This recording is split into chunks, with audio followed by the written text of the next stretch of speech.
and I had them because I couldn't really afford to get anything nicer, and they've seemed to have gone up in price recently. So, you know, our 2023, our camcorders dead in 2023? That's the real question, and I'm going to tell you they are not. A lot of what I have learned with these camcorders is you want to stick to the name brands like Sony, JVC, Canon. They tend to be a lot better than the ones that are off of Amazon, you know. This is one of the cheap Amazon ones that does a little bit better than 1080p. They do take lenses. They're not terrible if you really get to use them or really get to know how to use them. They can get you by. They can make some really great shots, you know, and that's what we're doing here at Youngblood Podcast now is we're doing multicam editing, and it's a hell game changer, man. You gotta try it if you're doing podcasting and you're wanting to jump into the video side of things. You know, a really good option that I have personally been able to teach myself how to use is Adobe Premiere Pro. It's been fantastic for me and what I've needed to do. I upgraded to a new 4K camera, so, you know, let me know if you guys notice a difference, if you like this new camera, if you think it was worth it, you know, let me know. I've got, right now, I shoot all Sony, and then I use a JVC as my third, and they tend to be really good. The only complaint I have about the cheaper Sony is you cannot use it while it's being charged, and that's kind of a downside for me. So the only way you can get long format videos is if you switch out the battery on it halfway through the shoot, and the batteries at Best Buy are close to $50. But the upside to that is the off-brand Amazon batteries. They're a 2-pack. They tend to be somewhere closer to $20. So, I mean, it's really not that bad. So, episode 50, guys, coming your way. This is Casey Young, the creator, host, and producer of Youngblood Podcast. Thank you so much for being a part of these 50 episodes, you know. And again, guys, camcorders in 2023, the old ones. This is one probably that's over 10 years old, maybe a little less, close to 8 years old. Takes fantastic footage. Still does. You know, I upscale it into 4K when need be.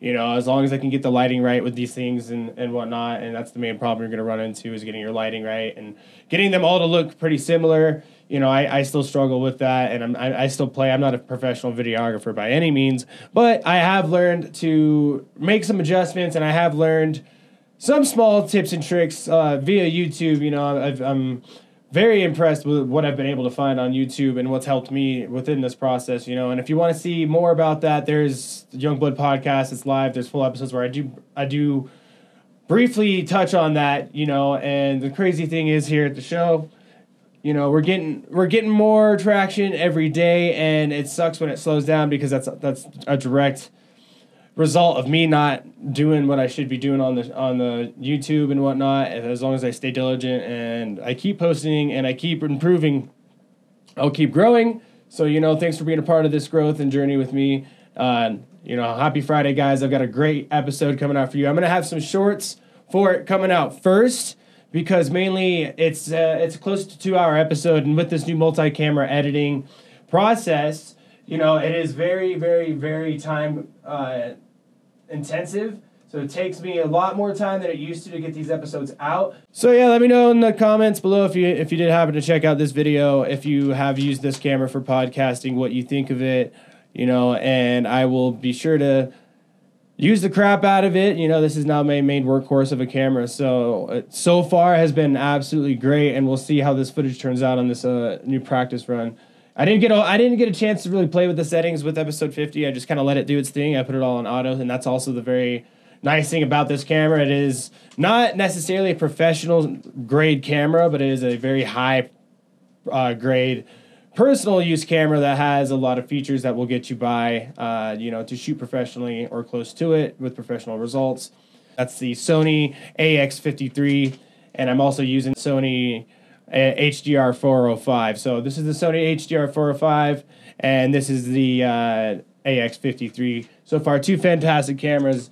And this one right here, like I said, is the JVC Evrio, and it's a GZHM40BU. I got this for $40 off Facebook Marketplace a couple years back, you know, and it was my least favorite camera, and it has aged very well. I'm very glad that I didn't get rid of it. You know, at the time it was worth $20 to me, and it was worth more keeping, and now it's worth almost $100 to me, and it's definitely worth keeping. It makes great footage, and it's fun because it's pretty compact. It's my smallest one that I've got, and I've taken it to a concert recently, and that was a really good time being able to, you know, have it in my pocket and to screw around with it. I got some awesome content coming. Episode 49 is already up and live. I did have a camera malfunction on that one, so if you do have a chance to watch the second hour, there is only one angle that was able to work right, and I didn't have the new camera yet for that as well. So bear with me. There's improvements on every episode. We're getting after it here at the show, and we appreciate you being a part of it at Youngblood. We're coming at you with episode 50 as soon as possible, guys. Have a great Friday or Saturday. I don't know what day I'm going to post this. Peace out.